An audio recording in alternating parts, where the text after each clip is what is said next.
Go into the world and tell every man that you meet, there is a man on the cross.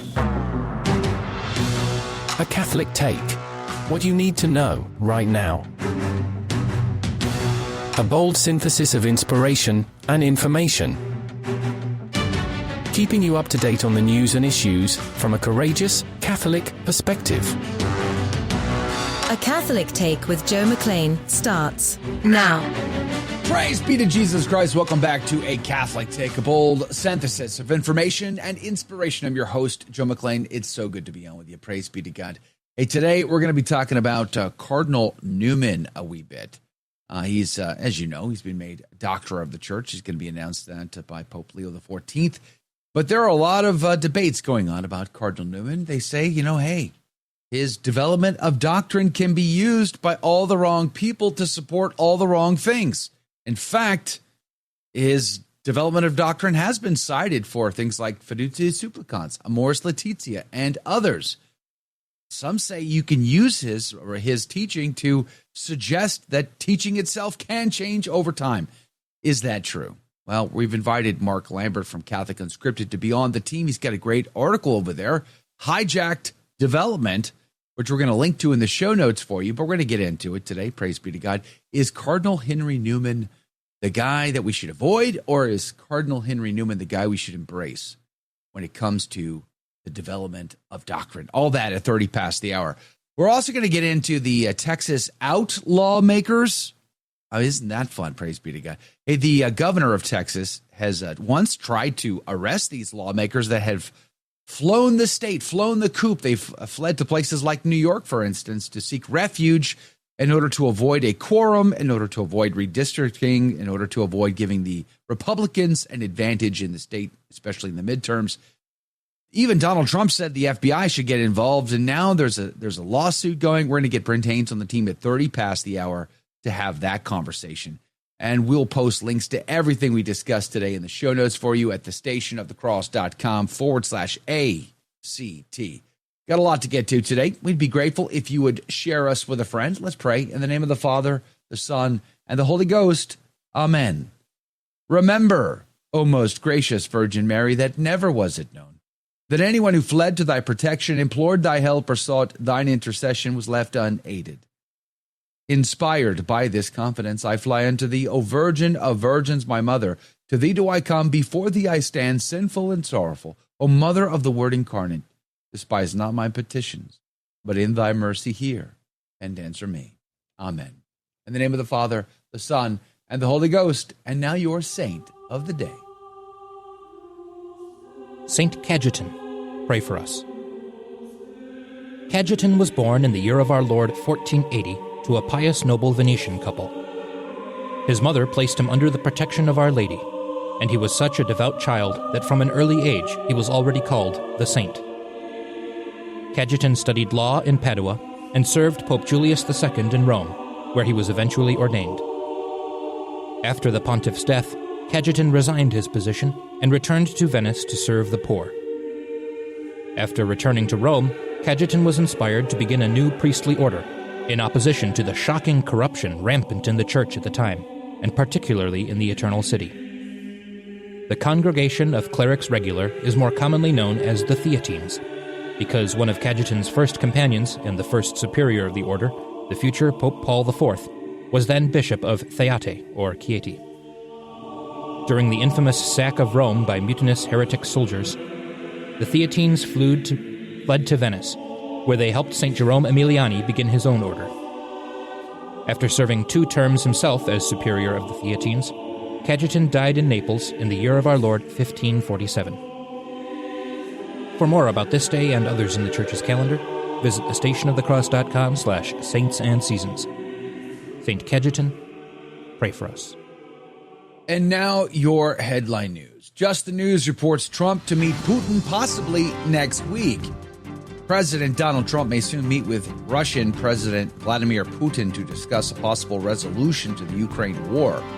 White House Press Secretary Carolyn Leavitt confirmed that the Russians expressed their desire to meet with President Trump, and President is open to meeting with both Putin and Zelensky. Putin meeting may come as soon as next week. Reuters reports U.S. Army sergeant suspected of wounding 5 fellow soldiers at Fort Stewart. A U.S. Army sergeant is suspected of shooting and wounding 5 fellow soldiers with his personal handgun yesterday at Fort Stewart Army Airfield near Savannah, Georgia, before he was subdued by other soldiers and arrested. All 5 soldiers struck by gunfire were listed in stable condition following the incident and are expected to recover, though some did require surgery. The suspect was identified as Cornelius Radford, 28 years old, an active-duty logistics sergeant assigned to the 2nd Armored Brigade at Fort Stewart. He had not been previously deployed to combat, and the shooting unfolded just shortly before 11 a.m. at his workplace. And the Vatican News reports Irish missionary among group kidnapped in Haiti. Gina Harity, an Irish missionary, along with a 3-year-old child and 7 staff members, were kidnapped by gunmen from St. Helene Orphanage near Port-au-Prince, Haiti, in a targeted attack on August the 3rd.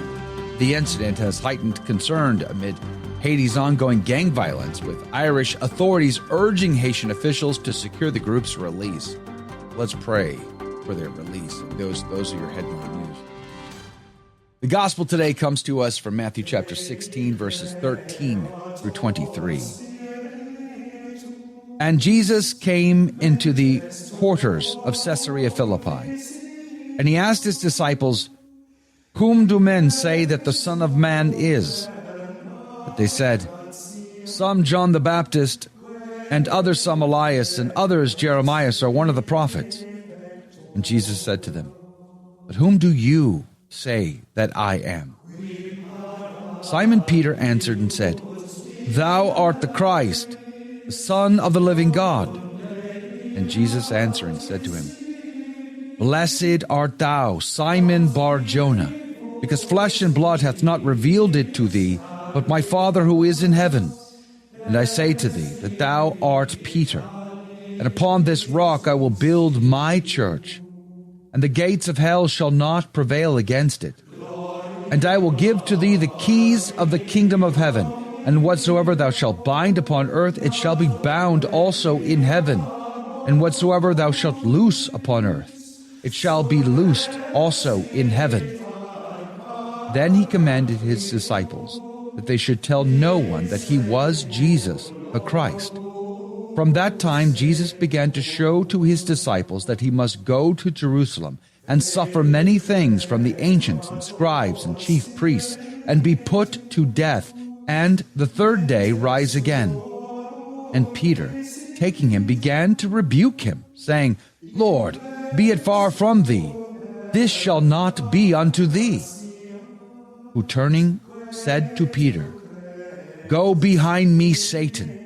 Thou art a scandal unto me, because thou savorest not the things that are of God, but the things that are of men." The Gospel of the Lord. Laus tibi Christi. This is arguably, I love this passage. Do I say that about every passage? I might, but I really, really mean it this time. Matthew chapter 16 is just so powerful, so good. The Ignatius Catholic Study Bible would say Caesarea Philippi, a predominantly Gentile city north of Palestine. It was originally known as Panias because of a shrine built there to the Greco-Roman god Pan. The demon Pan was worshipped in this place, which I wish you would Google it so you could see it for yourself. It's a giant rock upon which was built a bunch of temples. Let that sink in. Let's just ruminate on that for a second. Have that image in your mind, a giant bald-faced rock upon which was a grotto, a pit of sorts, and temples built into it. It goes on, Son of the living God. The confession is double-sided. Number one, Peter proclaims the mystery of Christ's divinity as the head and spokesperson of the church. Number two, Peter sees Jesus as the awaited Messiah, King of Israel. The close relationship between the titles Christ and Son reflect Old Testament traditions, where Israel's king enjoyed unique relationships with God as his son. Blessed are you. Jesus blesses Peter and elevates him to be the chief patriarch of the new covenant. Parallels between Genesis and Jesus' words suggest that Peter assumes a role in salvation history similar to Abraham's. Number one, both are blessed by God. Number two, both respond with historic faith. Number three, both receive a divine mission. Number four, both have their names changed. Number five, both are called Rock. And number six, both are assured a victory over the gate of their enemies. Simon Bar Jonah literally means Simon, son of Jonah. Since Peter's father is actually named John and not Jonah, the title may be symbolic. Number one, Jesus' role as a new Jonah may suggest his view that he views Peter as his spiritual son, similar to how Paul sees Timothy, for instance. Number two, since the Hebrew name Jonah means dove, Jesus may point to the relationship between Peter and the Holy Spirit. Indeed, the same Spirit who confirmed Jesus' sonship in the form of a dove now inspires Peter's confession. I will build. Jesus portrays the church as a spiritual temple. As Solomon was the son of David and the anointed temple builder in the Old Testament, so Jesus is the Davidic son of God and the anointed Messiah who builds the church in the new. Jesus elsewhere sees himself as superior to Solomon. There is this place, this wonderful place, Caesarea Philippi, I hope to visit someday, because upon that rock was built a pagan temple to Pan, a demon. And Jesus uses this as his backdrop to show his disciples that upon the rock of Peter, I will build my church. Church belongs to Christ, but Peter was given the keys and the authority.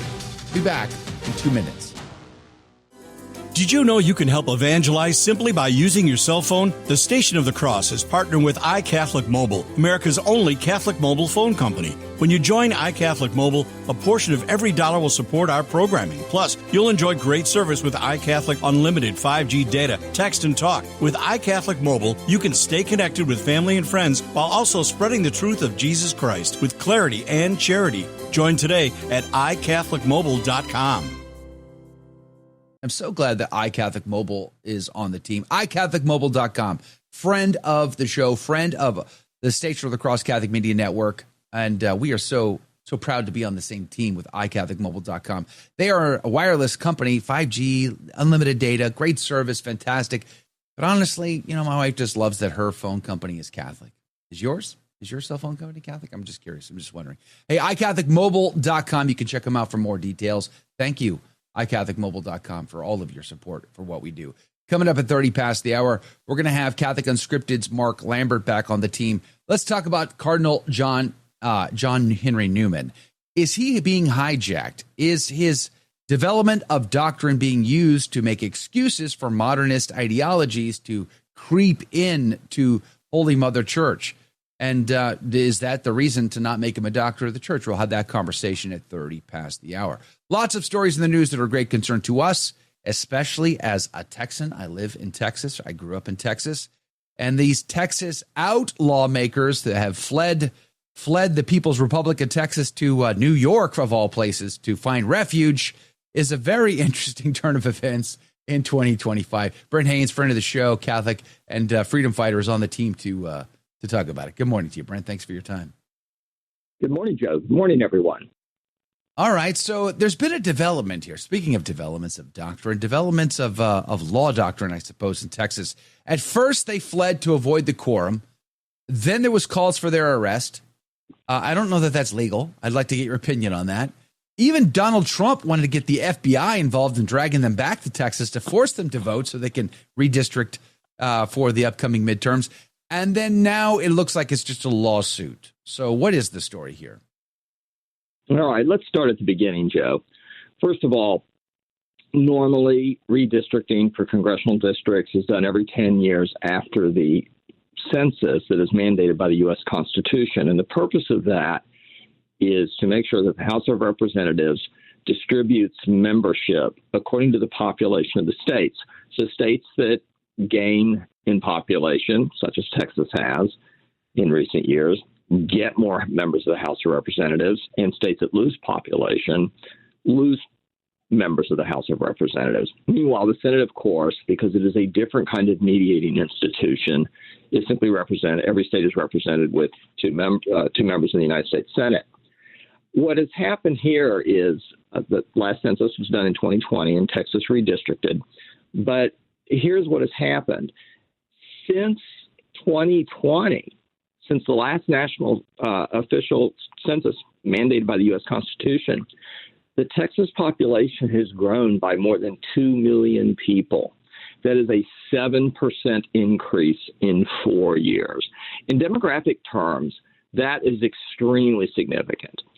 And the Texas legislature, leaving aside partisan influences of what Republicans wanting to increase their majorities and Democrats wanting to try to avoid that, there's a strong argument that it's entirely fair and reasonable for the legislature to look at a population in their state that has increased by almost 10% and say, we need to redraw our congressional districts.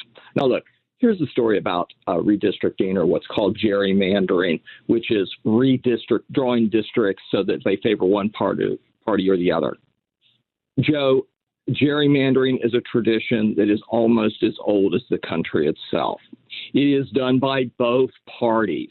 The word gerrymander comes from 1812 and derives from the name of Elbridge Gerry, who was the governor of Massachusetts in 1812, who signed a bill for redistricting the Massachusetts State Senate, and the districts were drawn in such a way as to favor his political party. Now, interestingly, it worked. His political party retained power, but he lost the next election. And reportedly, he didn't personally favor it, but he signed the bill anyway. He loses the next election, but it worked. And somebody in a newspaper in Boston, they printed a map of the districts, and somebody said one of the districts looked like a salamander or a gerrymander. And the word has come down to, has been used ever since. Look, both parties do it. Some states have what are purportedly, or what they try to make, nonpartisan commissions draw districts. But this is an inherently political process. Both parties do it. And so the Texas House, like virtually every legislative body, needs a quorum, a certain minimum number of members to be present to pass the law. The Republicans have enough votes to pass the law, but the Democrats are denying them a quorum by not being present, and they've actually left the state to do that. This isn't the first time they've done that. They did this a few years ago. So there's nothing new about redistricting. Texas's population has grown incredibly just in the last 4 years, and there's nothing that says that the legislature can't redistrict more than once every 10 years, unless sometime in the future the Supreme Court hands down a decision saying that. Yeah, but if you do it, then and you're not on the right party, then of course it's wrong, right? I mean, that's the thing. They can do it, but you can't. I think that's the rules. They just got to follow them. But I guess the real issue here is, can they be arrested? Can they lose their position? Because now, there was Ken Paxton was quoted. He thought that they could possibly be arrested, put into jail for fleeing the state. But it looks like now there's just a lawsuit, which looks like the Texas governor's hoping will result into them losing their positions. So what is the punishment for fleeing the state to avoid a quorum? Like, what can be done? What can't be done? Look, the real punishment, as with any elected official who isn't really fulfilling their duties in office, is to lose the next election. That's the real punishment. You can't, we know as Catholic Christians, right? You can't just make people be good or do the right thing. At a certain point, they have to do that of their own free will. In terms of the arrest, they're not arrests in the normal sense of somebody getting arrested on a criminal search warrant or being arrested on probable cause for violating a criminal law, the way a police officer would arrest somebody they suspect of committing a crime. These are basically what you might call civil arrest warrants, and they issue from the House, the House, not even the Senate, because these are House members who have fled. They issue from the Texas House. They're only enforceable in Texas. Other states don't have to enforce them. And the the legislators who have fled have largely gone to Illinois, which, of course, is not going to enforce anything. They're not going to do anything to help the Republicans in Texas. And J.B. Pritzker is glad to grandstand. He is most likely a future candidate for president in the Democrat Party. He comes from the extremely wealthy Pritzker family. And if anybody cares to look at his history, Illinois is a disaster, financially and otherwise. And Illinois is one of those states that's been losing population. And I'm not the first commentator to point out the irony and really the hypocrisy of someone like J.B. Pritzker and all these other people coming out, all these other Democrats coming out and decrying the end of democracy and all of these negative terms they use to describe the Republicans or Donald Trump regarding this issue. Illinois is famous for its own gerrymandering. Even Stephen Colbert, who got fired from his TV show. His TV show, his late night TV show was, canceled recently. He's in his last few months now. Even Stephen Colbert is giving Governor Pritzker a hard time about the maps of the congressional districts in Illinois. Look at Massachusetts. Look at California. And just so people are clear, the way redistricting works is, let's say you have a state that has 10 congressional districts, and it's 60% Democrat and 40% Republican. You might think, well, 6 of those congressional districts would elect Democrats and 4 of those congressional districts would elect Republicans. No. The way gerrymandering works is you take those extra Democrat votes that you have, or if the parties are reversed, the extra Republican votes, but you take those extra votes from the majority party and you draw your district lines so that every district is 60-40. Or 55-45 or 57-43 or whatever the numbers, but you draw every district so that your party has a majority. That's the basic idea of gerrymandering. Massachusetts has no Republican congressman. None. Zero. Not surprised. Illinois, and now they have very few Republicans in Massachusetts, but you still have people who are voting Republican, in large numbers there, and they do win governor's races occasionally on the statewide level, but they have no Republican congressman from Illinois. You can go look at the voting history and the demographic breakdown and the voter registration requirements of the different states, and the Democrats are masters at gerrymandering. One other issue is a lot of times courts get involved because there are always lawsuits over redistricting. There's the Voting Rights Act from 1965. Parts of that have finally been repealed or just ruled no longer applicable by the Supreme Court. And that has to do with making sure that minorities aren't unfairly districted so that they don't get any representation. But look, ultimately, Joe, this is a political process. And, it might sound like making an excuse, but when your state grows 7% in 4 years, that's enormous. 2 million people going from just over 29 million people to more than 31 million people in 4 years is a significant change. And the legislature isn't taking any congressmen or congressional seats from other states. That won't happen until after 2030. So it's ultimately a political process. Let me ask you, though, before we run out of time, I do want to get this whole Trump calling in the FBI thing. Like, is this just Trump being Trump off the cuff in front of reporters just to say things to get people all stirred up? Or is there any legal basis for the FBI dragging these outlaw makers who fled the state of Texas and dragging them back to Texas? Is there anything to that? No, this is Trump being Trump. They have not committed any federal crime. They have not committed a state crime. They haven't violated federal criminal law. They haven't violated Texas state criminal law. That's just Trump being Trump. And, far cry from Joe Biden, right, who they kept in the basement, would never talk to media, Trump's out there saying things all the time. And, the good thing is you get to talk to him and hear things. The bad thing is he really does shoot from the hip a lot of the time. Yeah. He sure does. He likes to say a lot of things, whether they are, in line or not in line. I don't think he really cares, to be honest with you. So at the end of the day, how do you see this panning out? Are they going to finally get their quorum eventually? I mean, this has happened before in the state of Texas in particular, not long ago. You mentioned that. So how long until they get their vote? Well, at this point, it's hard to say how long, but eventually it will happen. For one thing, other legislation needs to be passed to help the people who suffered from the horrendous flooding in the Hill Country, and that legislation is stopped also. You asked about the lawsuits that were filed. Removing an office holder from office for basically abandoning their office is a high test, as it should be, and it takes a while because court cases take a while. But if the Democrats really tried to drag this out, they would then begin to jeopardize their legal defenses in those cases. So probably in the end, this happens, and then guess what? It will go to the federal courts. All right, Brent Haynes, appreciate having you on the team today for your analysis. I appreciate it. God bless you, my friend. We'll see you next week. Praise be to Jesus Christ. Welcome back to A Catholic Take, a bold synthesis of information and inspiration. I'm your host, Joe McClain, and here are your headline news. Just the News reports India and Russia reaffirm strategic partnership as Trump hikes tariffs.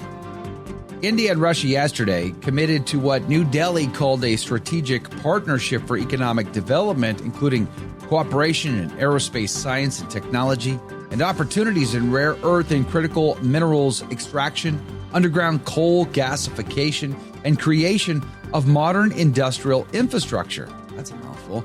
Though it did not focus primarily on oil purchases, the meeting appears to signal defiance from both countries as Trump hopes to deter Indian cooperation with Moscow by imposing a 50% tariff just yesterday. Catholic News Agency reports Mel Gibson's two-part Resurrection of the Christ to be released in 2027. Lionsgate has officially announced the release dates for Mel Gibson's highly anticipated film, The Resurrection of the Christ. The film will be split into two parts, though. Part 1 will be released March the 26th, 2027 on Good Friday, with Part 2 releasing several weeks later on the Feast of the Ascension on May the 6th. We look forward to that. And complicit clergy is reporting North Carolina priest arrested for homosexual prostitution in church parking lot. Father Clemente Guerrero Oliveira, a priest at St. Anne Catholic Church in Clayton, North Carolina, was arrested for soliciting prostitution on church grounds, allegedly using the Grindr app to arrange the encounter. The arrest took place on August the 2nd, with another priest posting his $2,500 bail, and the Archdiocese of Atlanta in cooperating with the investigation. Those are your headline news. Recently, we announced that the Pope Leo was elevating Cardinal John Henry Newman to the point of doctor of the church. Praise be to God.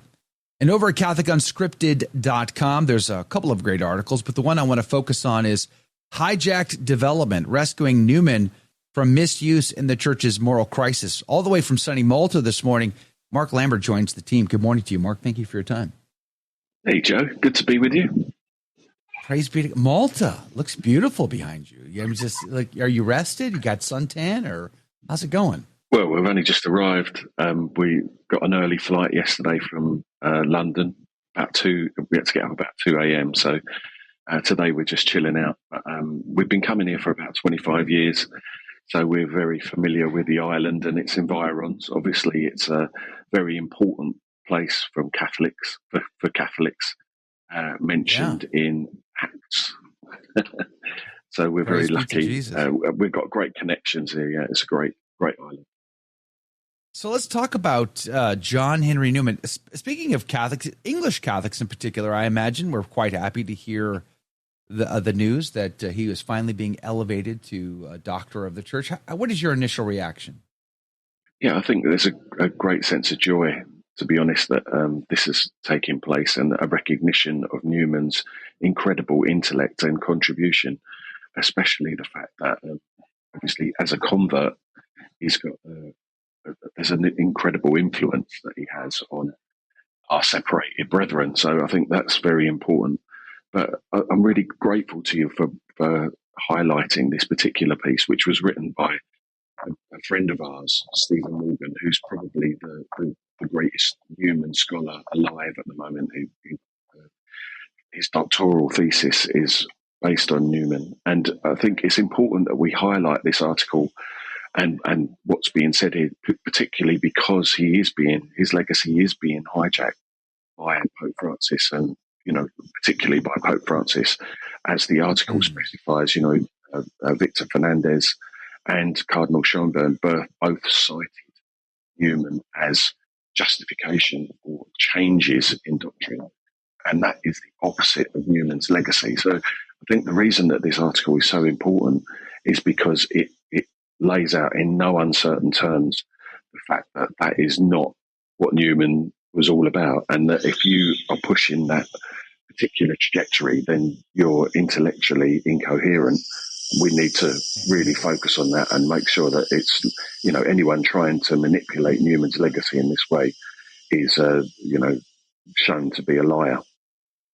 Yeah. I was going through over the weekend, I read a bio on John Henry Newman from John O'Brien, written probably in the 50s, if I'm correct.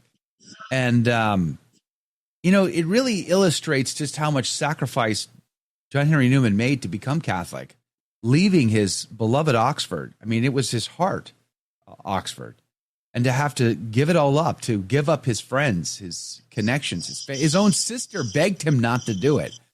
And he had to write back in these like heart-wrenching lines about, trust me, I'm trying to follow truth itself, which is interesting because now with this news, there's been a lot of debate on social media amongst Catholics, saying, well, this is a bad thing. The modernists are going to use Cardinal John Henry Newman to justify their modernist ideologies, philosophies, and theology. I mean, your article itself even talks about how it was Cardinal Newman's work that was mentioned for Amoris Laetitia, Traditionis Custodes, or Fiducia Supplicans. So it seems like there is an effort to rethink Cardinal Newman in a way that is in keeping with the change of doctrine.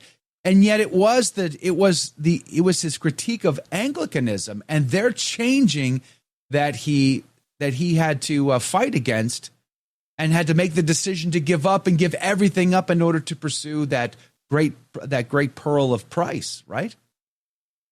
That's absolutely correct, Joe. To invoke Newman in support of doctrinal change or theological innovation is a serious misreading of his life and work. Newman did not see himself as a revolutionary, but rather as a defender of orthodoxy, a man who rejected the doctrinal chaos of Protestantism and embraced the integrity and continuity of the Catholic Church. His famous theory that we're speaking about, the development of doctrine, it couldn't be further from a license for novelty. In fact, it's a method for distinguishing authentic growth in understanding from corruption. His 7 notes of genuine development were designed to safeguard the apostolic faith, not to reimagine it in the image of modernity. Far from endorsing rupture, Newman opposed any break with the Church's doctrinal tradition, holding that truth develops organically without contradiction. That's the key part.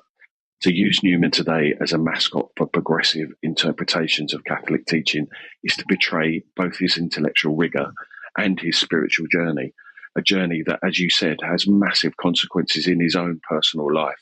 It led him away from Anglican compromise and into full communion with the Catholic Church, which he recognized was the one true church founded by Jesus Christ. And in the actual essay that we've got there on Catholic Unscripted, I've just picked out one paragraph which I think was really powerful. And it says, such appeals to Newman are both theologically irresponsible and intellectually incoherent. Newman's 7 notes of what we call authentic development offer not a license for change, what he called corruptions, but that's what he's calling, inauthentic development. It's a corruption. And that's really what he was investigating with his whole process of, change from Protestantism to Catholicism. Instead, those 7 notes are tools for discerning fidelity. So there's no sense in which they endorse rupture. Newman defended the Church's integrity and the continuity of a doctrine against people who then, as now, seek to remake the Church and her doctrine in the image of their own age. Isn't that exactly what we see going on with, Fernandez and Schoenborn there? And so I think by applying Newman's method rigorously, we can expose false development and navigate confusion in the Church and recover hope rooted in continuity and reject novelty. I think it's really important for that reason. Yeah, the article also says Newman had left Anglicanism precisely because his theory of development, written in the dying days of his life as an Anglican, but in fact worked out over the previous 12 years, demonstrated that the Church of England lacked doctrinal coherence, lacked the authority to validate the changes it had made to the Catholic and Apostolic faith. Yet today, even within the Catholic Church, Newman's name is misused in precisely the same way to provide theological cover for innovations that appear under scrutiny to contradict apostolic teaching. It goes on. Cardinal Victor Manuel Fernandez, you mentioned this a second ago, prefect of the Dicastery for the Doctrine of the Faith, has repeatedly cited Newman's essays on the development of Christian doctrine to defend controversial interpretations of the documents such as Amoris Laetitia and Fiducia Supplicans. In both cases, Newman's theory has been used to claim that the church is not reversing her teachings, but developing them, suggesting that it was possible to adapt pastoral practices and preserving doctrinal principle as if one does not act upon the other in the order of reality. You know, okay, so I think the fundamental question here, Mark, is, all right, I think we've demonstrated that we brought up the principal issue that, you know, he taught this, and they are saying that. So they're taking him out of context. They're using him and spinning him to make him fit whatever doctrine they're trying to propose. Blessing same-sex unions, divorce and remarriage, whatever it is. But we're saying it's the opposite. We're saying Cardinal John Henry Newman was a solid Orthodox Catholic and worthy of being a doctor of the church. However, is there a prudential issue here? Is there prudence to say, because he can be taken out of context, because his work can be hijacked by modernists in the church today, is that a reason to not make him a doctor of the church? So I think that's a really good question. I think the answer is no, and that's because you could say that about anything. You know, you could say that about Scripture. And fundamentally, it doesn't. It's a very facile reading of Newman to say that he's someone that you could use to sort of baptize change in the church. Because as I hope we're demonstrating in this conversation, the complete opposite of that is actually true. You know, the truth is that he was rejecting that, and he was embracing orthodoxy, and that's exactly what his teaching, I mean, I say teaching, but really it's a story of his own journey.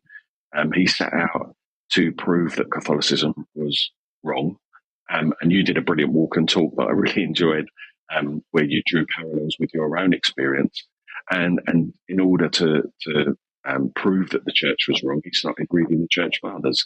And it was in that experience that, you know, I think you have to understand this in the context of what went on in Britain at the time, and the fact that Newman was part of a great intellectual movement back towards Catholicism after the re-establishment of the hierarchy. Remember, it wasn't really legal to be Catholic in the UK before the re-establishment of the hierarchy, which was in the mid-1800s. So yeah. Newman was really walking a dangerous path here. And he was trying to prove that there was a via media, a middle way between the Puritanism of the Protestant reformers and what they saw as Romanism, and that was the Anglican Church. That's what they saw as the via media. But the more that he studied, the more evident it became that there was a rupture. But the rupture was the Reformation. It wasn't what the Catholic Church taught. You know, we've heard the term the Oxford movement sort of bandied about quite a bit when you think of like Tolkien or others, but it was really John Henry Newman that started all that, right? I mean, he's the impetus for thousands of converts. Even during his life, people were coming into the church because he led the way, right? Yeah, absolutely. And that was, again, like, you can look at lots of different phases of history, like the Wesleyism, Methodism, what we call Methodism, was started because there were a branch of Anglicans who felt that the church had become too politicized and had drifted away from the gospel. And John Wesley was, it was an attempt to re-Christianize what had become more of an institution.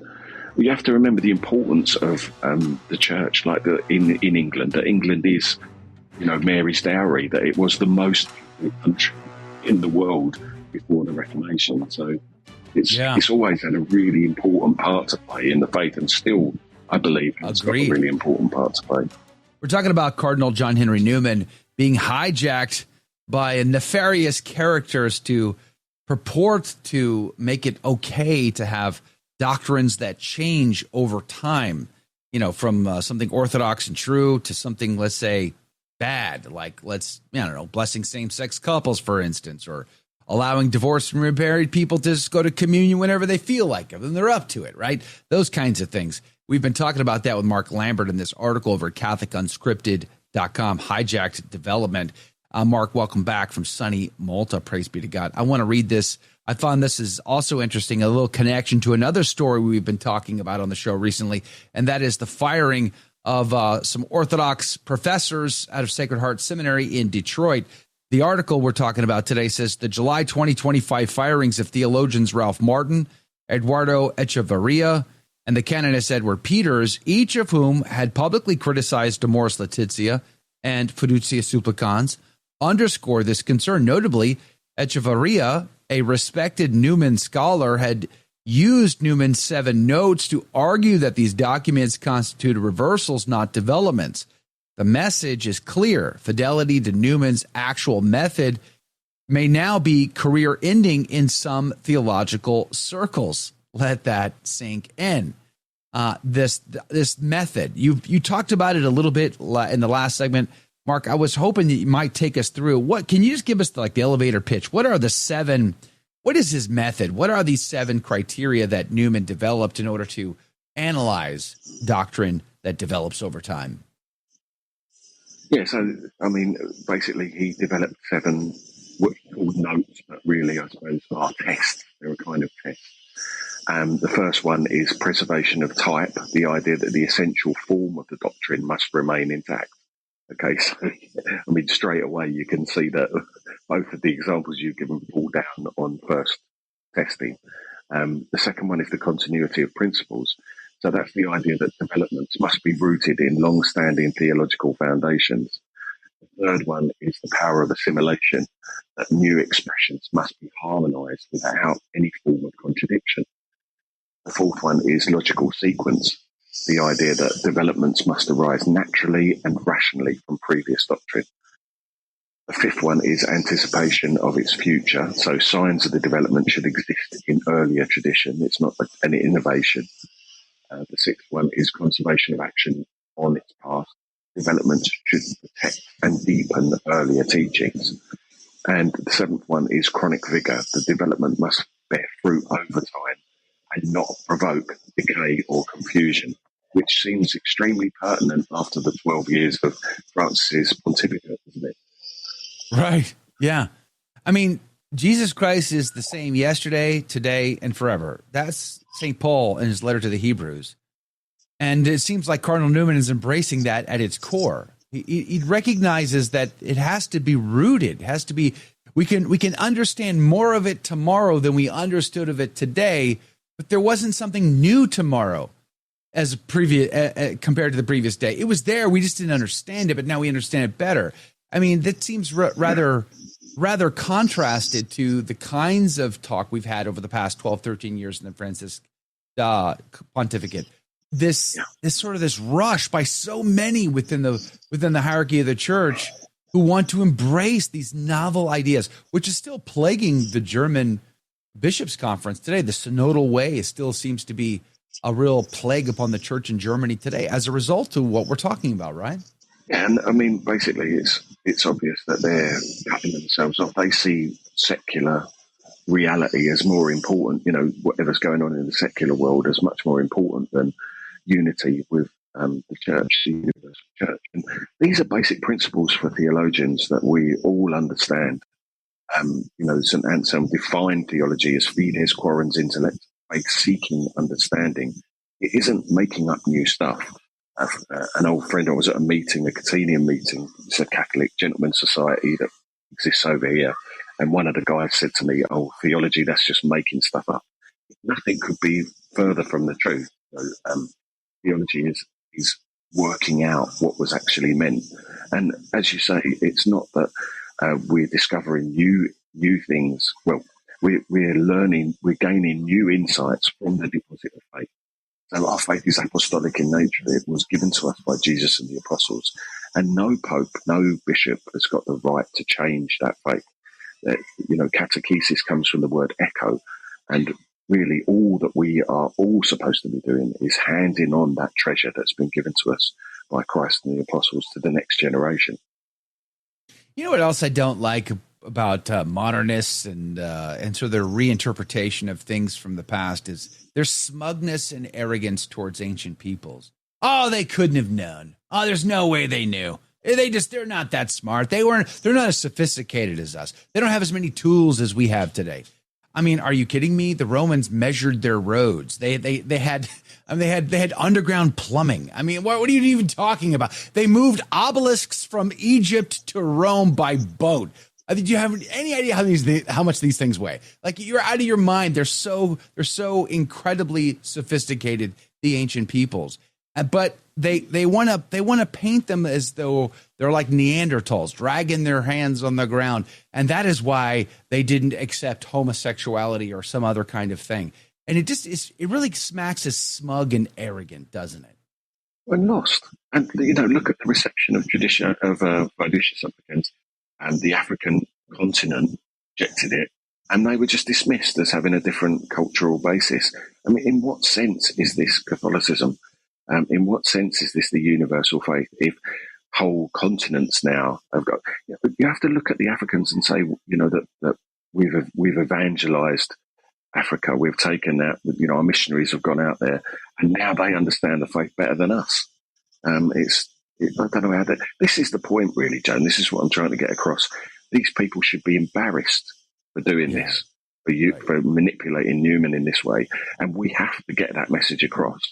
And that's why I think this, I'd encourage everyone watching and listening to this to get onto Catholic Unscripted and share that article with your clergy, with with your catechist, with anyone who you think could benefit from seeing it, because its truth is the weapon against these people. And this exposes the truth of Newman's teaching in a very powerful way, I think. Do you think this might lead, this elevation as doctor of the church, will that lead to a greater fervor within England itself? Could there be, we already saw at Easter time, there was a lot of baptisms and converts into the church, praise be to God. Do you think this will help to revitalize the Catholic faith in England? Well, I really hope so. I think that wave of converts that we saw at the end of the 19th century certainly went a long way to doing that. The great intellectual lights of the time converting to the Catholic faith.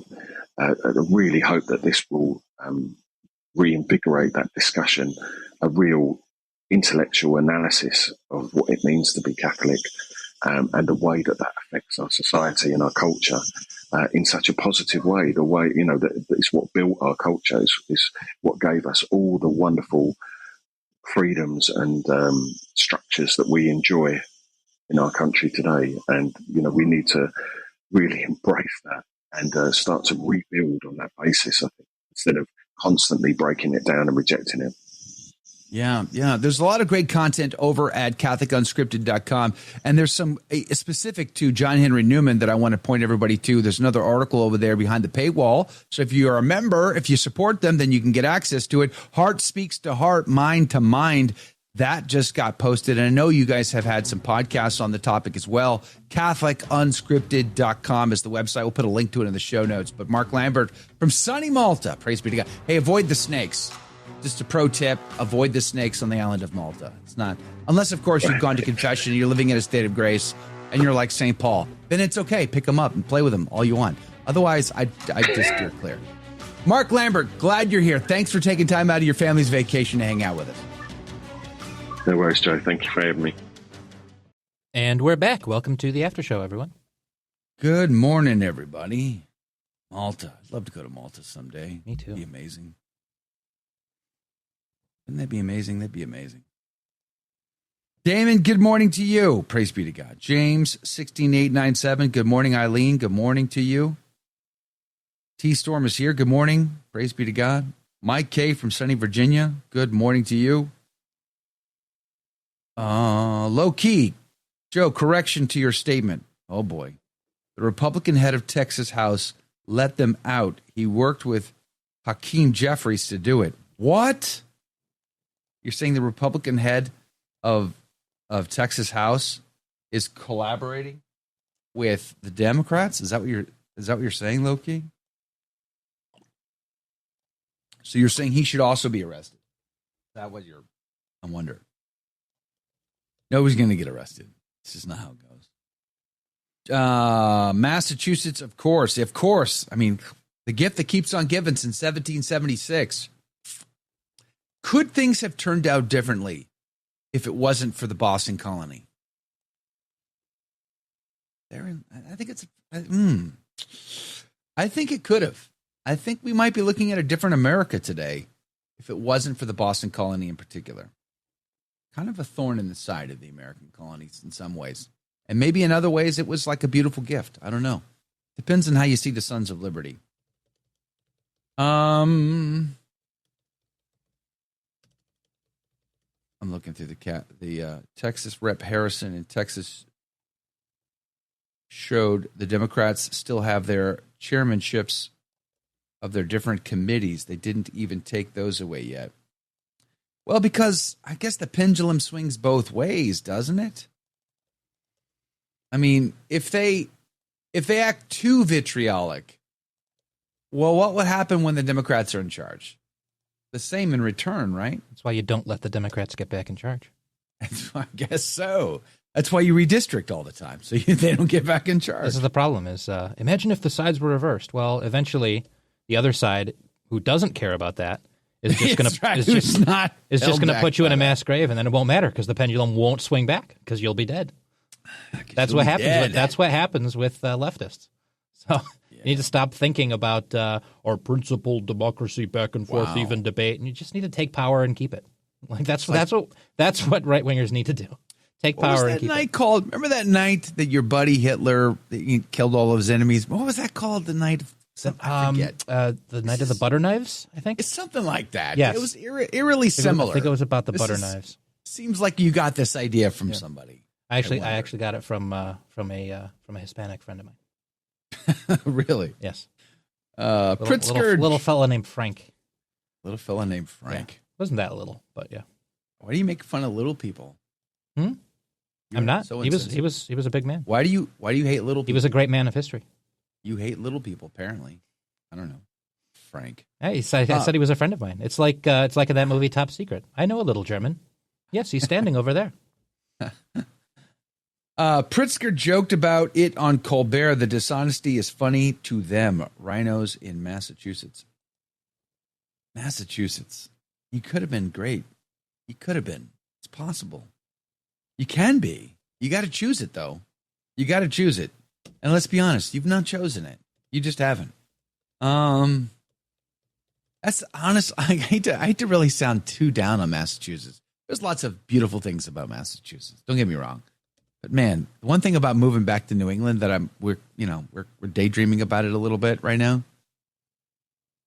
I don't know that I really want to live close to Massachusetts. Just to be honest. I don't know. Joe, should I not be so Catholic because when the Satanists are in charge, they might seek revenge? What is that? Maybe I'm too tired. I can't understand what that means. Joe, should I not be so Catholic? Okay, I get where you're going now. All right, I've processed this. Now I understand. To Jake's point, just because the enemy is going to do something is not a reason to not do the right thing. Is that what we're saying? Yes, like seizing power. I agree. I agree. I agree. Yes, be fully Catholic. Who cares what the Satanists are going to do or not do? And that applies to the Newman case as well. Like Newman clearly defended Catholic orthodoxy and condemned liberalism. So honoring that and making that a great what are we doing? Part of the patrimony by making him a doctor is fantastic for the church in the long run, at least. And in the short term, it just adds more weight to when you actually accurately quote him and use him in arguments. So the fact that someone might misuse won't it drive us nuts every time he's misquoted? Oh, well, wouldn't it always? What is that going to change? Nothing. Yeah, exactly. Like people misquote Augustine, people misquote Scripture. Nobody ever misquotes Augustine, especially not the Protestants. That's true. I don't know what you're talking about. Never happened. It's always spot on. My favorite is when Protestants claim to trot out, church fathers as defenses of things. And it's like you literally ignored everything else they wrote and found one quote. It's like it's so willfully ignorant, just the blinders. It is, but it is fascinating when they do it, though. It's like, wow. Yeah, no, it's you've read some Augustine. It's amusing. You're sitting there with the binoculars, like, wow, this is fascinating. I never read anything from Augustine until I was on that road. You know what I mean? Like, wow, like my mind is blown that you have any experience of Augustine or any of the other church fathers whatsoever. Although I kind of got into a bit of a tit for tat with a proddy once many years ago, as Eduardo would say. I quoted Justin the Martyr's first apology, giving the description of the liturgy in the 1st, 2nd century. And he's like, oh, that just describes my church too.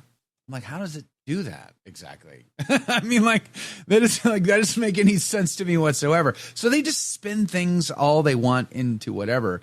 And I realized that it was like an argument in futility at that point. It's like, oh, you're not serious. Oh, I should stop wasting my time. Okay, moving on. The traditional Thomas is back on the team. Praise be to God. Said there would be no pendulum swings in elections when the people elect Joe for Holy Roman Emperor. Exactly. So true, King. So true. Exactly. So true. Once I'm Holy Roman Emperor, that's it. It's over.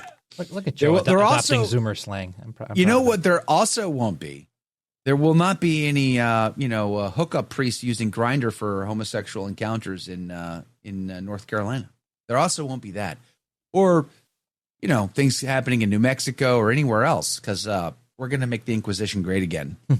That's what we're going to do. It's going to be part of my party platform. Today's a great day. Inquisition great again. A great day to pray for relief from all of this garbage, because in St. Cajetan's day, as I briefly mentioned in my short write-up of his life, there was widespread corruption among the clergy, and it was worst in Rome. That's why he went to Rome to start the Theatines, is because it was worst right there in the Eternal City. It's like right in the heart. Some things, it feels like it's kind of worse today because it's the synthesis of everything, but many of the great saints went through very similar experiences, and you need to ask for their intercession and their aid in getting through this, because they've been through similar situations.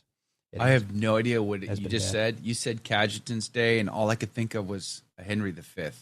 That's even though it's not related. I just, for whatever reason, you're thinking of Crispin's Day. Yeah, I know. I get it. That's not the same guy, but that's for the last 2 minutes. That's all I could hear in my head was Henry V's speech at the battlefield about Crispin's Day. Saints Crispin and Crispinian, they were brothers. Yeah, so not related, but that's what it's like being old, and creatine isn't. That's actually right. Just working. Take the inspiration and go reread that speech, because it's great, or reread the whole play, because it's great. I guess so, maybe. Jeff Horn. Could the influx of new Catholics in England be a response to the influx of Islamism and bring in a new crusade in the United Kingdom? I hope so. I would love for that to be true. And I do think that there is something to this. I think it's true also in Ireland and other places. They have gone fully secular. They see their culture and their society decaying before their eyes. And now they're regretting what they see. And they are in remorse for the loss of something beautiful and good. And now they have a decision to make. The question is, how badly do they want it back? Do they want it back so badly that they're willing to do what the Spaniards had to do and fight 700 years to take it all back? Or do they really just want a secular world that they've been living now for centuries and decades, right? Like, they just want this world. That's all they really want, is this world. But you got to want heaven. If you want heaven, then you will take back society for the glory of God and for the salvation of souls. And in exchange, you get what you think is probably the glory days of England, Ireland, or whatever. But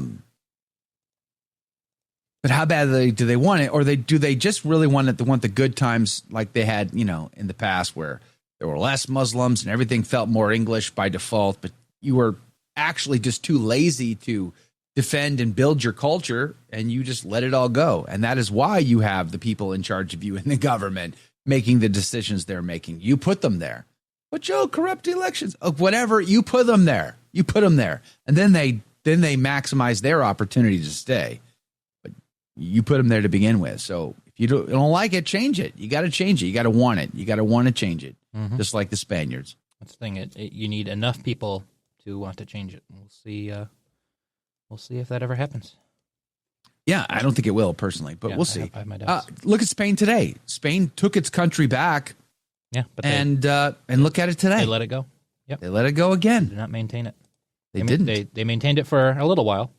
Right. But this is and this is the problem of just one single figure, trying to make things right. Especially because no man is going to be perfect.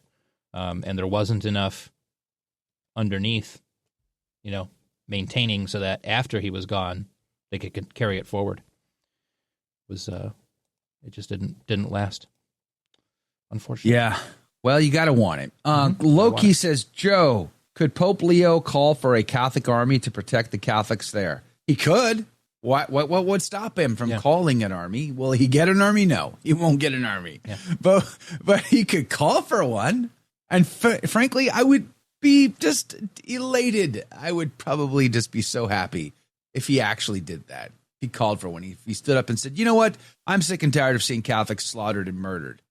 Where are the Christian nations to come to the defense of Catholics again? If he just said that, I would be like, man, that guy, I'd shed tears of joy over that. It'd be so amazing. It won't happen, though, unfortunately, because he doesn't want to be seen as the guy who calls for violence, right? Yeah, he wants it to be about, peaceful solutions. Yeah, but the reality is that this is why we have a doctrine of self-defense in the church. Yeah, exactly. That's what's being ignored, and it's hardly just the Pope who does it. Everyone's Yeah. It's definitely an issue, and it's a complicated issue too. And sure, and I'm not casting like blame solely at the feet of Leo here. I'm not doing that because look, Pius XII had to be extremely careful during the war on what he said and didn't say. This is something we talked about a lot last year when I went through my book at the Church of Spies, and I was giving lectures on that.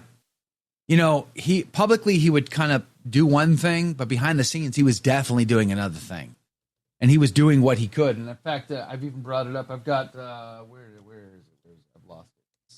Did I lend it to somebody? What did I do with it? My copy of Eugenio Zoli, Eugenio Zoli, the rabbi of Rome, converting to the Catholic faith, taking the name Eugenio as a hat tip to give honor to the Pope, who did what he could to save Jews during the war from the concentration camps. So it's a complicated issue.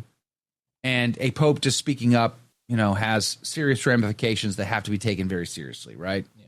But at the end of the day, do I want him to call an army? Yeah. I would love. This is why we need a Sobieski. Where is our Sobieski today? That's the question. Is like it'd be all well and good for him to say something, and then imagine when no one steps up for it. No one's going to step up. Zero. There is no. You've got a few people in there, who are LARPing online about wanting to be crusaders, but are they actually going to sign up and and go overseas to join the Papal Zouaves or to become the next crusading army? Like, no, everyone's comfortable. Many Confederates after the war went over to fight for the Papal States. Yes, cool story back there. Yeah, it is a cool story. Cool story. Christopher's on the team says it would seem like when Protestants proof text from the fathers, they're not so much using the writings to support their own points as to try to trap Catholics with their own resource. Yeah, I get their motivation. But so one of the things that I do, if I find myself in a conversation with Protestants, is I try to change. I try not to play by their rules. They want you to play by their rules, right? They want you to get into a tit-for-tat Bible verse war. Because they've memorized 15 to 25 verses, chapter and verse. That's it. That's all they've memorized, by the way. The vast majority of Protestants don't know any more than that. Just those 15 or 25 verses. And they throw them out at you. Call no man father, Matthew chapter 23 or whatever. And, and they start throwing these out you. And they want to go tit for tat with you on that. to make you look foolish because you don't know your Bible all that well. Well, number one, shame on you. You should know your Bible. Number two, I would recommend getting them off of that track. Like, so don't play by the rules. Don't engage on a battlefield that not of your choosing. You choose the ground with which to fight upon, not them. Don't let them do that, right? So take the high ground. How do you do that? Well, there's a couple of ways you can do it. You can change the conversation into something that more of typology, which is what I love. But you've got a lot more work to do than they do. They don't understand typology. They don't really understand their Bible all that well. They think they do, but they really don't. And I don't mean that to say that uncharitably. It's just true. And they don't understand history. They don't understand early church fathers. They don't understand any of these things. So you have a lot more work to do than they do. One of the things that I do is I just sort of plant the seed of, well, hold on. Surely those Christians in 75 AD, 125 AD, 143 AD, you pick a number before Constantine was born. Any number. At 217 AD, Tuesday at 4 o'clock in the afternoon. Surely there's something from that time, from those early Christians, that had something to say about this. What do you think they might say? What do you think they said? Like, just plant that seed of curiosity in their mind. And hold to it. Like, hold your ground on it, too. And, force them to go back and do some more homework. Force them to go back and read some things. And if you have knowledge of that time period and those documents, then you can start to bring those out and put them on the table and go, well, hold on. I'm confused. You're saying that John 6 is symbolic? It's just all pure symbology. It's not actual. Well, that's awfully strange considering Ignatius of Antioch in 110 AD, who was a disciple of John the Apostle, stood at the foot of the cross and watched Jesus die slowly. Golly gee whiz, he said it was the flesh of Christ, true presence of Christ in the Eucharist. I mean, the Didache in 55 AD said I had to go to confession before receiving it when I went to Mass. I mean, like, I'm going to be honest with you. I'm really confused. How could it be symbolic if everybody else of that time period saw it otherwise? They interpreted it otherwise. Golly gee whiz. And just play that Columbo approach and hold your ground to it. And they're going to sit there and scratch their head and go, I don't understand. I pulled the Jack Chick trick on him and he didn't even budge. Like, what? I mean, he should be a full-fledged proddy at this point, and he's not. Like, I don't know. Why is that not working? Cognitive dissonance, and he's going to start to work on his innards. Flying Tigers. Joe, be careful. You might get Allie Beth Stuckey in a dither. Yeah, see, that's the other thing, too. Don't let yourself get caught up into that. Drama that's a battlefield of their choosing. It's not a battlefield of your choosing. Choose carefully on the ground at which you're going to fight, right? You got to duck and cover until it's time to stand your ground. Ignore Protestants, says James. Oh, they're all my relatives, so can't ignore them forever. Yeah, hard to First Baptist Church of Jerusalem. That's hilarious. So hilarious. John P., number one on the leaderboard right now. Helen Noah was the first conspirator. Then it rained. Yeah. The conspiracy theorists abound. You just put an image in my head for whatever reason of Noah putting on the sunglasses and saying, I'm on a mission from God. I'm on a mission from God. Oh, boy, oh, boy. T-Storm, good morning. Spain probably lost its country again because they abandoned us in New Mexico. I'm just saying. Boy, oh, boy. They lost the revolution in Mexico. That's part of the problem, wasn't it? They got kind of kicked out, didn't they? That's when they get their. It was after that they got their Habsburg, right? I think so. Was it right after that? And then it was the Americans that were like, no, we can have no Habsburgs on our southern border. Thank you, but no thank you. I mean, good times. You got to love the politics. It's just the best. Hey, by the way, good morning to you, Rosie. Rosie, good morning. Sci-Fi, good morning to you. the after show. What are we doing in the after show today? Do you guys listen in on our after show? When we say goodbye to you, sometimes we hang out even longer just on the back end. Honey West says, not my takeaway. It just cracks me up. Can't you see Joe dancing on his desk? What am I dancing for? Exactly. What am I dancing for? Off topic. Did you ever watch the Michael Knowles podcast? I think we need Joe to record an opening like Knowles doing a little dance. I've done dance. I did it yesterday a wee bit. Just a wee bit. I watch Michael Knowles on occasion. Sometimes I do. I don't watch him all that often. Do you? Sometimes I catch his videos, though. I don't really watch the whole of Michael Knowles' show. I'll watch clips of Michael Knowles if I watch him at all. Jackson Pickney, good morning to you. Says, as a convert myself, the Protestants of goodwill are closer to coming home than they would like to admit. Keep praying for them. Amen. Well said. I would agree. Patty, good morning to you. Used to vacation in Tyler. No kidding. Love Bishop Strickland Diocese when he was there. Yep, exactly. Me too. I'm going to go visit some friends. My wife and I are going to drive up there this afternoon, and we're going to hang out with friends that went on pilgrimage with me to Greece and Rome and Bishop Strickland from up there. They've got an effort going up there that's pretty amazing, and I can't wait to see and learn more about it. They're trying to restore culture.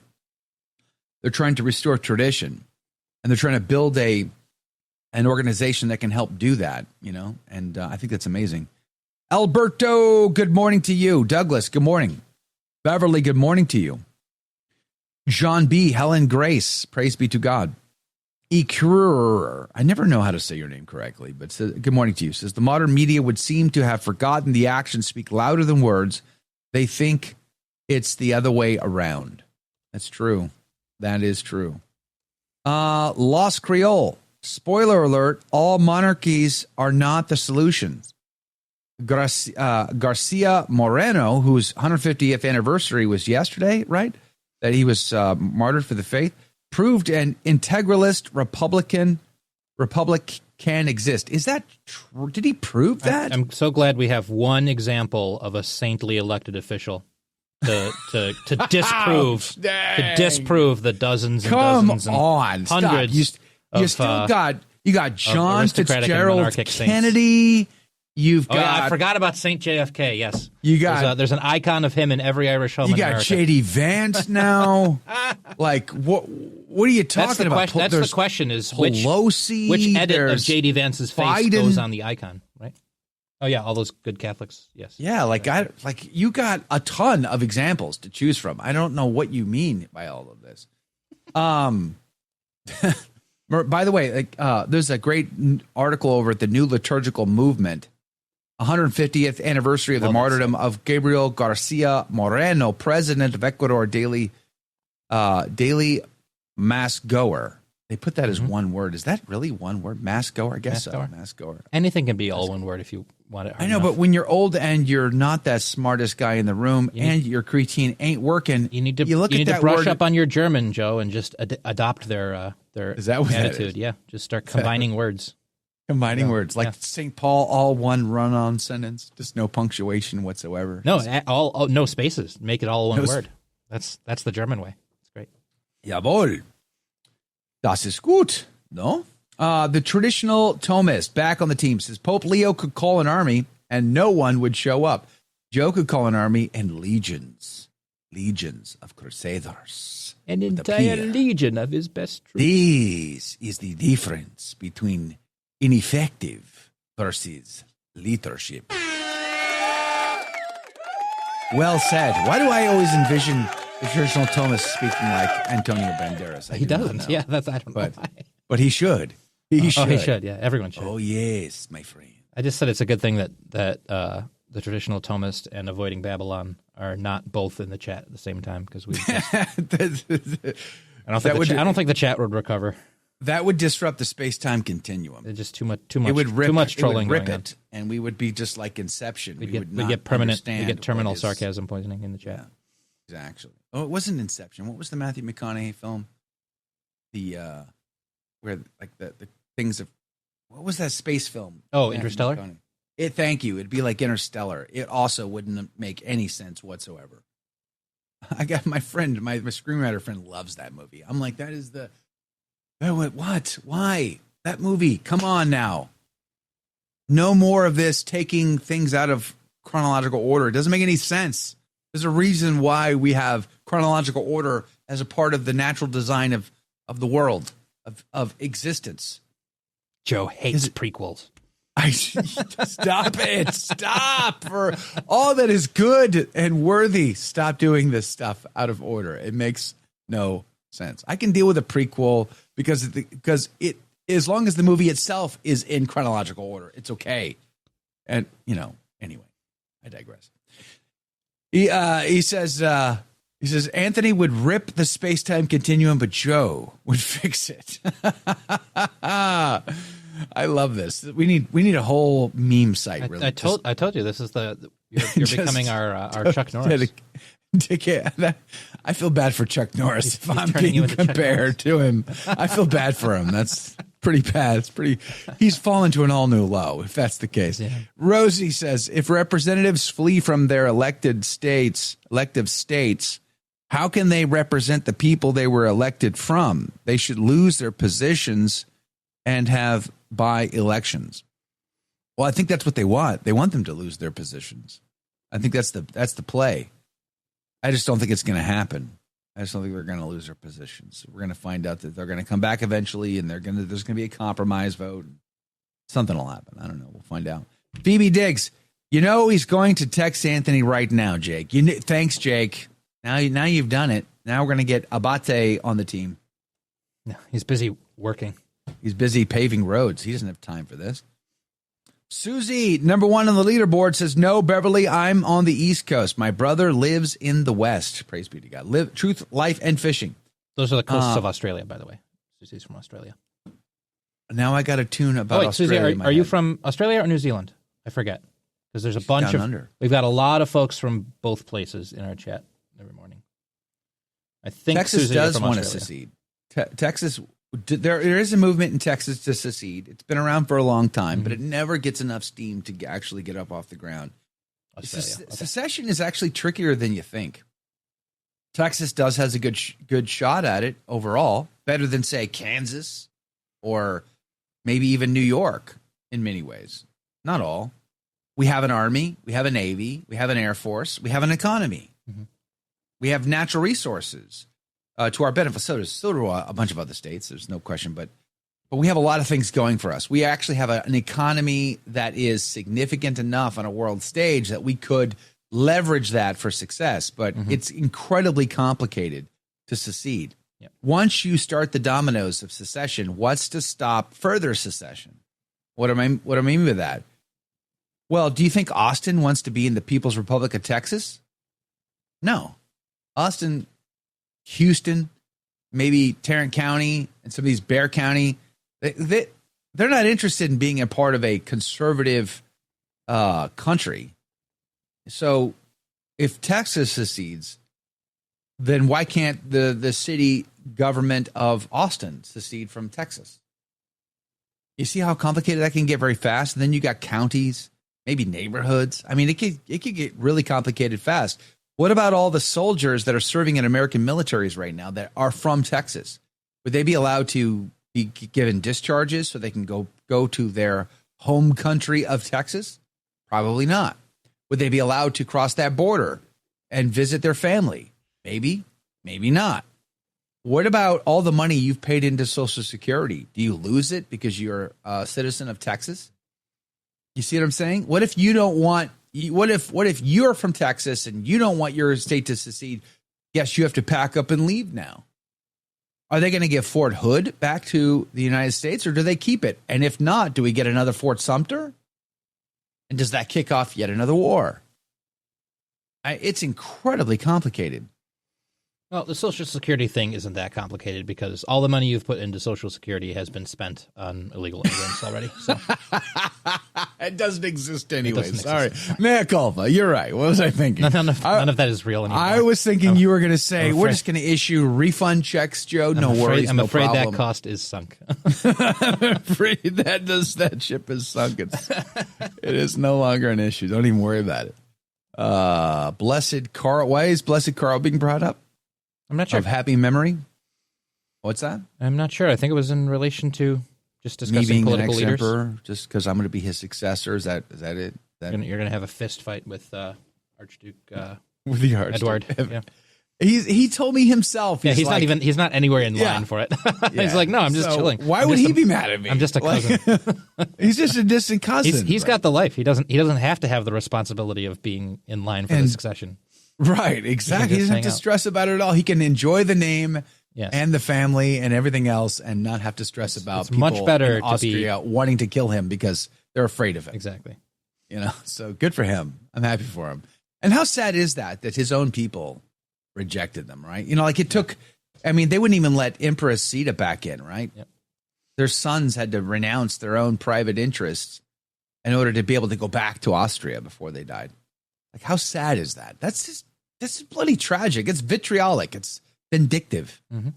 It's terrible. Looking through the comments here. What did Susie did Susie clarify where she's from? Susie is from Australia. It's Beverly is from New Zealand. Okay. We got to have a down under get together. Jake, we're getting on a boat. We're going to get on a sailboat and we're going to sail down to Australia. I'll grow out my mustache so I can be like Quigley. Ooh. Can you shoot like Quigley? Good question. I do have a decent aim, but we'll see. They have a Quigley rifle competition like every year, right? Do they really? Yeah, it's a whole thing. Oh, that's great. Because that particular rifle, is very specialized rifle. Yeah. From the movie Quigley Down Under. So there's like a whole get together like every year. These fans get together and they do a shooting competition with their. I forget the name of that rifle. What is the name of that rifle? It's a Sharps. Sharps model 1874. Yep. There you go. That's the one. Cool. There's That'd be some fun. cool. We should go there's some take part cool in that. YouTube That'd be great. videos. We should. That would be actually. That would be pretty actually amazing. really cool. And then we can That'd eat. be a fun trip. Could we actually eat a kangaroo while we're there? Nope, nothing but Vegemite sandwiches, Joe. We'll not be eating a Vegemite sandwich. It's like against the law to eat anything other than Vegemite sandwiches now. I will not be eating a Vegemite sandwich. Sorry. Kangaroo tail, I want. I want to actually Vegemite try some dough. real Australian beer instead of the beer that no Australian actually drinks, which is Foster's. That's the one they export to the rest of the world, and then they don't drink it themselves. Why? Because apparently it's terrible. Can we also milk? I've been told the by most Australians the that's most the case. poisonous. I guess it's venomous. The most venomous spider on the planet they have down in. Why does Australia have the most? They have like every dangerous animal. of all creatures. Yeah. Why is that? What is it about that place that fosters the most dangerous of all these creatures? Snakes and spiders and crocodile and all the. You guys, do you have bear? Are there any bear? There's no bear down there, right? Are there any form of bear in Australia? Bear, and then the next question in my mind is deer. Is there any deer species down there? I wonder. I guess just the koalas. Those are the only. That's the only form of bear. Oh, is koala. and the drop bear apparently. What is the drop bear? The drop bear is a predatory carnivorous koala. It's a carnivorous. No, it's koala. It's a hoax. It's okay. You're blowing my mind. It's a tourist. It's a tourist joke. It's to scare tourists. The jacko. What is the part rabbit, part deer? Oh yeah, the jackalope or whatever. Yeah. The jackalope. There's like that. Yeah. Okay. Yeah. You threw me for a loop. I know. Like, wait, I found this. I was like, oh, this is great. Let me see if carnivorous. Let me see if I koala? can get Joe with it. Like Yes. this is a horror film waiting to be made. That's why it's called the drop bear, because it drops on you from the tree. right. This is something they scare tourists It with. looks That's great. cute. You just cuddly and you want to take a picture with it. Then it eats your face. Yeah. You're like, what do you do now? These tales are often accompanied. These tales are often accompanied by advice that the hearer adopt various tactics purported to deter drop bear attacks, including placing forks in your hair, having Vegemite or toothpaste spread behind your ears, only speaking English in an Australian accent. Truth, Life, and Fishing points out the koala is not a bear. It's not technically a marsupial. Isn't it a marsupial? Yeah, that's right. Yeah. So we can hunt there, though. I'm sure it costs us a pretty fortune to hunt there, but maybe we should. Rather than a safari in Africa, which I know is on your bucket list, Jake, let's go safari. We've got Aussies filling the chat now saying, yes, Foster's is garbage. This is great. Foster's We've is summoned garbage. them all. Excellent. Well, now I know I can't do the tourist thing down there and just do the Fosters the whole time. I feel a little extra qualified to be not quite as touristy as the rest of the tourists because I've actually listened to more Men at Work than just their couple of hits. So Men at Work. I'm actually like an actual Men at Work fan. Here's what we do. You and I are going to go to Australia. Mm-hmm. We'll stop by New Zealand as well because we're right there. Yes, how do you not? Because we also want to go see the ride of the Rohirrim. And I want to light the fires on the ridge tops as well. Or New Zealand. That's like the only reason people are like, we got to go to New Zealand to see the hobbits. It's like, actually, I've seen more of New Zealand from hunters than I have ever seen of Lord of the Rings. There you go, yeah. The hunting in New Zealand is epic. So definitely got to hunt while we're down there, right? So here's what we do. We're going to do a big festival where we're going to play Mad Max films, listen to Men at Work, not drink Foster's, and eat kangaroo tail. While on a hunt. There we go. So that's going to be our big shindig down under. That'd be amazing. That'd be really amazing, actually. Jeff Horn, Aussies are false advertising. Calling it a bear. This is because they want tourists from America to come down there. They look like funny little bears. With them. They do look like funny little bears. They look like cute. They're cute stuffed animals that you just want to hug, emotionally connect to, so you can cope with your day. Maryland has the best hunting. Maryland? Phoebe, there's no possibility that that's true. Maryland? How could Maryland have the best hunting? It probably doesn't even allow hunting. It's probably illegal there. I probably would go to prison if I hunted a deer there in Maryland. It's right next to Virginia and New York and Pennsylvania. There's no way. It's great. Susie and Beverly are offering to be our translators for the trip, which is great. I would take it. Oh, we also have to do a land train ride, though. We got to jump on the semi trucks that have 3 different trailers on them. We're going. You want to go to Australia so you can be in traffic.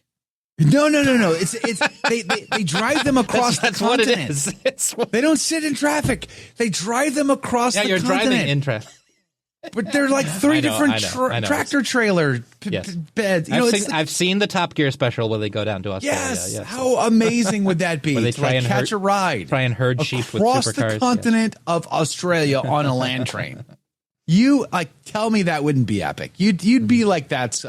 Remember that time, grandkids, when I was down under on a land train, chomping on some kangaroo tail, milking a funnel spider. I mean, that's what the Australians do day in and day out down there. In all seriousness, I did have an Australian colleague once years ago, and she did tell me that, it was very, you guys can correct us if we're wrong here, but she said that the whole spider thing was very, very serious. Especially on patio furniture, they would be hiding up underneath, and you'd put your hand over the edge and they might bite it. That sounds rather crazy to me. I've heard stories of being stopped at a stoplight, and if your windows are open, huge spiders will run across the road up through your car and through the windows, and then back out. They'll just go through your car to get across the road, these huge spiders. Are you being serious? I've heard stories of this. I have heard stories I'm not going. I've heard stories of this. I take it all back. Well, you just have to have your windows closed. And I take it all back. No openings in your car. Down there now. And everyone I know personally who's been to Australia has hit a kangaroo while driving. And then stopped and skinned it, quartered it, and ate it, right? Probably that was not. The next steps. Loki says, Joe, what animal hide skin are you going to wear in the wild? Ooh, that's a good one. Would you wear Viking horns? The Vikings didn't even wear horns. That's a myth. When that got debunked, I was depressed, to be honest with you. I'm that was part of the cool part of being related to the Vikings was you could wear the horns, but it's not even a thing. So I don't know what you would wear in the back country, in the outback of Australia or New Zealand. I don't know if they wear, like, what hide? I guess if they have a deer, they could wear deer hide, but I'm supposing then it's kangaroo. Kangaroo is probably the hide of choice because they got this what they have most of for big mammals. I don't know. North Dakota, you are only allowed one deer. Only one deer in North Dakota? What? How is that a thing? North Dakota? That's I'm like, a little stunned. Yeah. That would be something I would expect to hear about, like New Jersey or New York or Massachusetts. New York, normally the limit is one. You can buy more tags, but I could, if I lined everything up perfectly in the state of Texas, I could probably get 5 deer a year. It never lines up that way ever, but it's possible. I mean, I probably have like 3 doe tags, 2 like a buck tag, and then you get extra tags for like archery season or muzzle loader, or I mean, there's a variety of options. And then because I have children who also hunt, like you combine all that, and we could have a freezer full of meat, saving us thousands of dollars every year, but it never lines up that way, unfortunately. We have had like, I think one year we had like 4 deer in the freezer. That was a great year, praise be to God, but it's not been that way since. It's been really rough lately. Big spider move lightning fast. Big spiders move lightning fast. My brother had a pet tarantula, says Jane. Okay, now you guys are freaking me out. I don't know that I can handle a big giant spider rushing my car down under, traveling through the car. That would like freak me out. Beverly says Joe, crocodile skins. That's kind of cool. That'd be worth a lot of money. Yeah, bringing that back. I wonder if they'd let me bring that back. Maybe if you turn it into shoes first. I'd give it to Rudy Carlos, who would make it into a pair of boots. That'd be pretty amazing. Phoebe says my son live in North Dakota, and they come to Maryland to hunt because Maryland offers more unlimited deer in Maryland. I'm coming to Maryland. If you're telling the truth, Joe's renting a U-Haul and driving up to Maryland. I'm going to be going to He's Maryland. coming back with a U-Haul full of venison.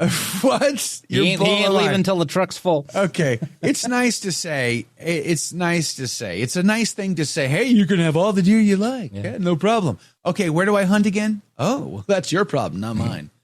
Okay, that's the problem I have, is there's never a place to go get unlimited deer. They might say you can get unlimited deer. Maryland is beautiful. Don't get me wrong. I'm not trying to diss Maryland. I'm just saying. My little sister and her husband spent their honeymoon last week in Ocean City, Maryland, which is a wonderful place. Love Ocean City. There you go. There's just no you gotta have a place to hunt, and that's always a problem. It's not a particularly big state. It's long, but it's very thin, isn't it? You know, it's kind of. I passed through Maryland last year. Yeah. Someone posted a picture of Michael Jackson with his pet tarantula on his head. Yeah, don't move. Just whatever you do, don't move. Because they'll freak out and they'll rip your eyeball out and eat it right in front of you. Yeah, but you won't be able to see. So actually, tarantulas are supposed to be incredibly docile. Yeah, a lot of people keep them as pets. I see people like, hunting for them in the wild. You know, they'll go in the middle of the night and they'll find tarantulas in the wild on the hunt and they'll pick them up. Mm-hmm. You know, I think the worst that they have to worry about is like the hairs. They'll kick their hairs off their back of their abdomen to get them into your nose and your mouth. Mm-hmm. And you can choke on that a little bit, but otherwise they say, but funnel spiders, no, thank you. Thank you. No. Not messing with funnel spiders. We're going to step on a funnel spider. There's a lot of spiders in Australia. There's a lot of spiders in New Hampshire too. Australia has massive size ranches called stations. We Texans are impressed. You'd have to be, because we were talking to the Webb family who came up to visit us last week. And they live in a part of Texas where ranches are like, 50,000 acres, 200,000 acres, 100,000 acres. I mean, can you wrap your head around the size of a single ranch? I mean, you're going to drive for miles on a ranch like that. And it's owned by one family, one person. Like that's mind boggling. So I can imagine that the continent of Australia has like this just Incredible, massive places. When I was in the 4th grade, says Ecure, we all did reports on various states. I felt sorry for the kid who did Maryland because of the map he had to draw. Yeah, I guess Maryland's probably not an easy state to draw, is it? You have the most holy trad priest. Who is the most? That's a heck of a title. Yeah. The most holy trad priest. Put that on a business card. Who is that exactly? The kids who got Colorado, Wyoming, on the other hand, had it very easy. Yeah, think about Oklahoma's pretty easy. Colorado's like easiest. Wyoming, yeah, those two states are just rectangles, right? Squares. Like Utah's pretty easy. boxes. What is? Utah. How about North and South Dakota? That one. Yeah. Super easy. Super easy. Maryland looks like a horizontal boot, says Andrew. Good morning, Andrew. Thanks for being on the team today. Yeah, some of these eastern states have the funniest weird little borders. Maybe Maryland needs to cull the deer population to keep them off the highways. You know who has a weird border? Amen, you know who has a weird border is Minnesota with that weird little the weird little bit at the top where they just have like half a Canadian island that actually belongs to them. There's no way to get to it except across a lake. Makes no sense. Makes no sense. Yeah, you betcha. Yeah. Minnesota. I have actually never spent time in Minnesota. I would love to. I've been to Minneapolis, St. Paul. I think I've flown through there. I've been to the airport, but I don't count that. Like, that doesn't really count. That's not spending time there. I would like to spend some time there. I sent my daughter up there for a retreat several months ago. Back in I guess it was June. She went up there in June for a Net Ministries retreat. She said she really enjoyed it. Praise be to God. We had some friends from there as well. Flying Tigers, Minnesota will soon be a communist state. Therein lies the trick. For Minnesota. You got to take it back if you want it. That's the problem, isn't it? Mm-hmm. Lisa says she's not weird. You're weird. Okay. You're weird. All right. I didn't know. Now I know. Copperhead snakes are also poisonous, and we have a lot of those here. Susie, we got a lot of those. We'll see you guys back here tomorrow morning from Sunny Tyler. God love you.